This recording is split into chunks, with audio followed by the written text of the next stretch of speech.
Imagine stepping through a portal nearly 4 centuries ago to a world where Boston was not yet a city, but a wild peninsula of only 789 acres, home to just 1,000 souls who dared to build a New England upon these rocky shores. This is Boston in 1635, 5 years after John Winthrop declared this place would become a city upon a hill. But the reality of survival in the wilderness would test their faith, their courage, and their very humanity. Today we journey back to witness how our nation's cradle was forged, not in the grand marble halls we know today, but in mud, timber, and the unshakable conviction that God's providence guided their every step. In 1635, Boston exists on what the native Massachusetts people called Shawmut, a peninsula so narrow that at high tide, it truly becomes an island. The 3 hills that define this landscape would one day give this place its name, Tri-Mountain. The highest peak, Beacon Hill, serves as the town's watchtower. Its beacon pole stands ready to warn of danger from French privateers or hostile natives. On Copp's Hill, a windmill grinds grain for the community's bread, while Fort Hill, well, that's where the settlement's more desperate souls might find themselves facing judgment. Our population stands at approximately 800 souls, almost entirely English Puritans who arrived during what historians call the Great Migration. These aren't the desperate poor seeking fortune, but middle-class families fleeing religious persecution, bringing with them skills, education, and an unshakable conviction about their divine mission. At their head stands Governor John Winthrop, whose dream of creating a city upon a hill has drawn these families from comfortable lives in England to the harsh reality of New England's Little Ice Age. Winters here bite deeper than anything they've known, but their faith burns brighter than the hearth fires that warm their timber-framed homes. Theocracy governs here. Religious law is civil law. The meeting house, our only formal church, serves as courtroom, town hall, and sanctuary. Every Sunday, the entire community gathers to hear God's word interpreted by men like Reverend John Cotton, whose sermons can last 3 hours and whose theological disputes have already begun to fracture this holy expect. Indeed, this very year, 1635, has seen one of our own banished for heresy. Roger Williams, a minister whose ideas about religious freedom and fair treatment of Native Americans proved too radical even for us, now faces exile in the wilderness beyond our borders. Let's begin our journey where Boston begins, at the harbor. Here, where Faneuil Hall will one day stand, wooden wharves stretch into the Great Cove, built by men whose hands know the feel of oak timber and hemp rope. Small merchant sloops like the Defense arrive weekly from London, bringing vital supplies and sometimes new settlers. The air hangs heavy with the scents of the sea, salt spray, tar from the shipyards, and the distinctive smell of fish being prepared for the long voyage to Barbados and the Caribbean. The harbor bustles with commerce. Here, Thomas the Cooper shapes barrel staves with practiced precision, while across the wharf, blacksmith William forges tools and hardware essential for survival. This is where Boston's economy takes shape. 1 musket barrel, 1 iron pot, 1 barrel of salt fish at a time. Follow the muddy cow path from the harbor, what will one day become State Street, and you'll find yourself at the heart of our settlement. This is the first church, built just 5 years ago and already showing the wear of harsh New England weather. Its mud and stick walls will be replaced this winter with proper timber framing, but for now, it serves as both sanctuary and seat of government. Look closely at our homes, and you'll see the architecture of necessity. These houses follow the first period New England style, heavy oak timber frames joined with wooden pegs, walls filled with wattle and daub, and small diamond-paned windows of imported glass that cost more than a month's wages for most families. The Parsons family represents our typical household. Goodman Parsons wears the somber colors required by our religious authorities: black woolen jacket, white linen collar, and a hat so high it seems to touch heaven itself. Goodwife Parsons, modest in dress with her hair completely covered by her coif, manages both household and garden while her husband tends the community's livestock. Inside their home, comfort is relative. A single stone hearth provides heat and light for the entire family. Meals are cooked in iron pots over open flames. Furniture is simple and sturdy rope beds, a few wooden chairs, and chests that serve as both storage and seating. Just beyond the town center lies our common, established just last year in 1634.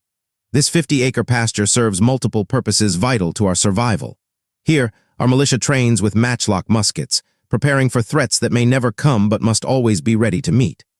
Goodman Captain Johnson drills his men twice weekly, their boots stomping rhythmically across the grass as they practice formations that would make their English ancestors proud.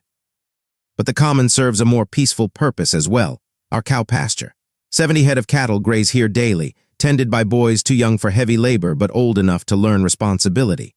The milk from these cows supplements our diets with precious protein, while the leather from our cattle provides materials for shoes, harnesses, and the countless small goods essential to frontier life. Our marketplace operates differently than you might expect. With coin scarce, we barter. A bushel of corn might buy you a pair of shoes. 3 musket balls could purchase a day's worth of vegetables. Goodman Whitman's leather goods trade not for money, but for labor, food, or services needed by the community. This year has seen the establishment of our Latin school, the first free public school in all of New England. Master Philemon Pourmont teaches Latin grammar and arithmetic to boys from families both rich and poor, though our society is such that few families are truly either. Education, our leaders believe, is essential for creating a society governed by wise, literate citizens. Transportation in 1635 Boston means traveling by foot, horseback, or small boat.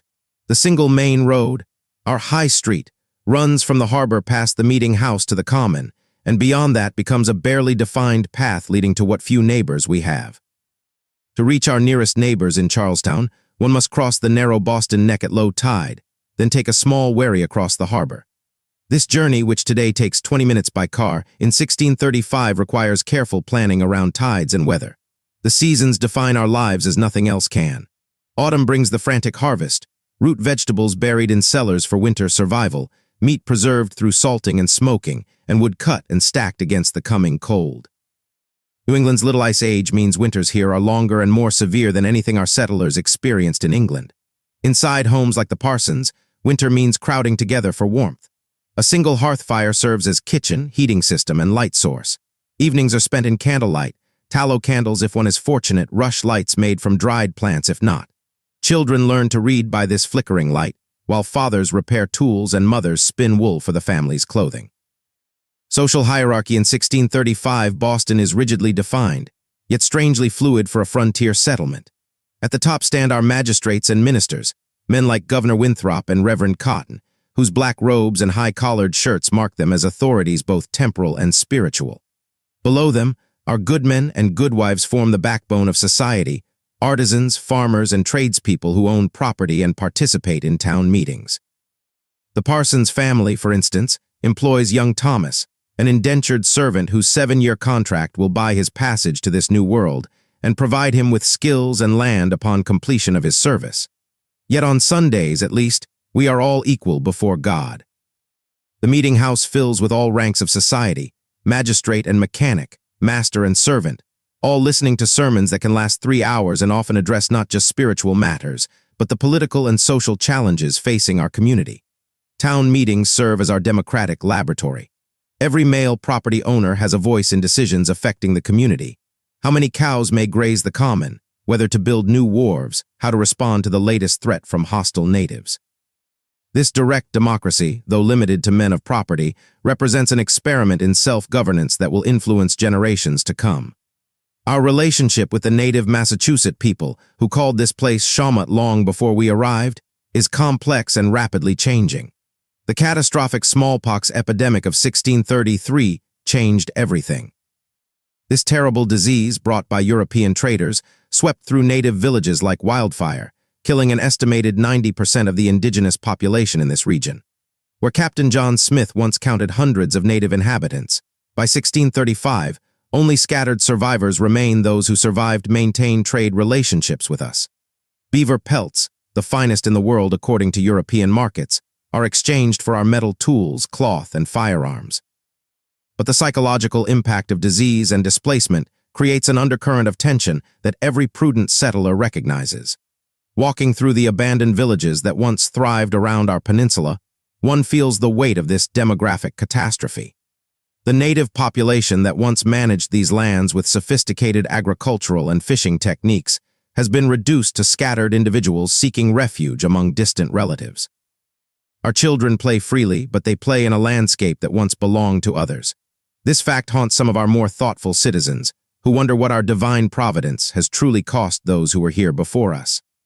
As we witness Boston in 1635, we stand at a pivotal moment. Within 50 years, the 3 hills that define this landscape will be leveled to provide landfill, expanding our peninsula by hundreds of acres. The winding paths we follow today will become the straight streets of a planned city. The beacon on Beacon Hill still burns bright, warning of dangers from the sea. But the greatest threats to this community are internal: religious dissent that splits congregations, political disagreements that divide magistrates, and the constant tension between the ideal of a city upon a hill and the harsh realities of frontier survival.